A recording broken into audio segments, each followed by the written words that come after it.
Today, we're diving into how one of the world's most ancient scriptures gave a framework for one of the most terrifying moments in all of modern history. You've probably heard this line before. It's chilling. It's a quote that just sends a shiver down your spine, right?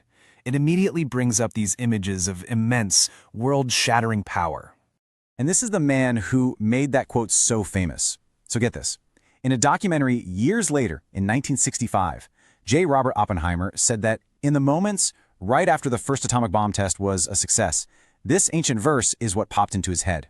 He said, "We knew the world would not be the same. I remembered the line from the Hindu scripture, the Bhagavad Gita." So that really makes you wonder, doesn't it? What was it about this ancient text that spoke so directly to a man who had just unlocked the most destructive power the world had ever seen? Well, let's find out. Okay, so first things first, we really need to get a handle on what Oppenheimer's crisis was all about. You see, it wasn't just about the science. It was this incredibly deep personal and moral conflict. At its heart, his dilemma was a classic crisis of what the Gita calls dharma, which you can think of as one's righteous duty. I mean, on one hand, he had this duty to his country and to the massive scientific project he was leading. But on the other hand, he was staring into the abyss of the horrifying moral consequences of what he had created. All right, let's go right to the source of that quote, because this is where the idea of a crisis of duty gets really interesting. The Gita isn't some abstract philosophical text. It's a conversation that happens in the middle of a crisis that is, well, it's shockingly similar. The whole thing, the entire text, it's a dialogue.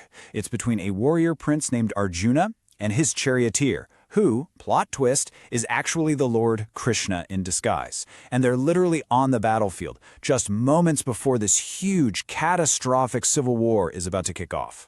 And this is where you see the parallel. It's just brilliant.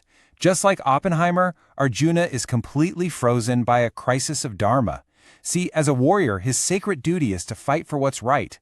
But the army he's supposed to fight is filled with his own family, his cousins, his teachers, his friends. He is just overcome with grief, totally unwilling to accept the sin of killing his own kin. So Arjuna is in total despair. He's ready to just give up. And Krishna's response, it's not a simple get over it and fight. No, it's this profound teaching on the whole nature of action, of duty, and of the self. And it's really important we get what dharma truly means here. It's not just a job or a task. It's this complex blend of your personal virtue, your social responsibility, and your unique moral path in life. For Arjuna, it was his duty as a warrior. For Oppenheimer, it was his duty as a scientist and a citizen. And this is the absolute core of Krishna's advice, karma yoga. He tells Arjuna that the solution isn't to run away from his duty, but to completely change his relationship to it. He has to act, but he has to act selflessly, without being tangled up in the results, whether those results are success, failure, glory, or pain. This verse right here is maybe the most famous summary of karma yoga. Your entire focus should be on doing your duty, performing your action, to the absolute best of your ability. The results? They aren't yours to control, and they're not yours to claim. The whole point is to free yourself from the anxiety of the outcome. Now, the Gita actually talks about several paths to spiritual freedom, like the path of knowledge and the path of devotion. But it's karma yoga, the path of action, that speaks directly to Arjuna's crisis right there on the battlefield.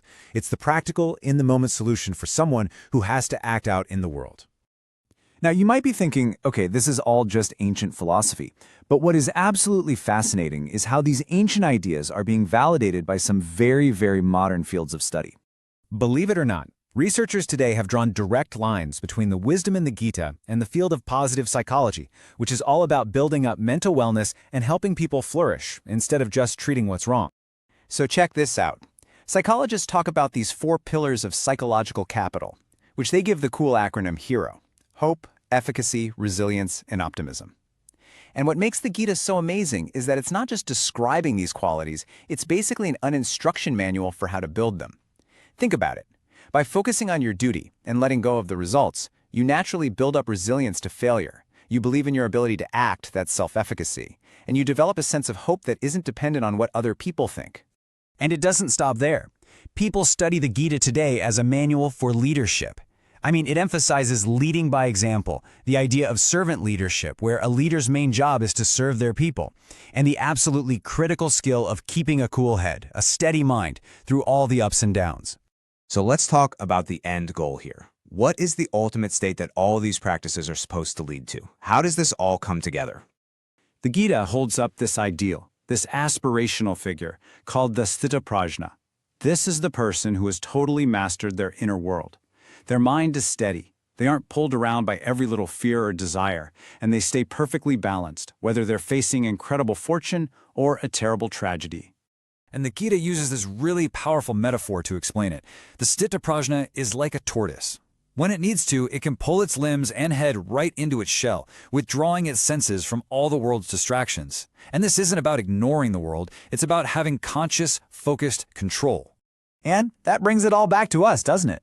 We may not be standing on a literal battlefield or building an atomic bomb, but we all face our own crises. We have our own struggles with duty, with anxiety, with uncertainty. So the Gita's timeless question is now our question. In the middle of your own personal battlefield, how will you find the strength to do what you have to do? And how can you steady your mind?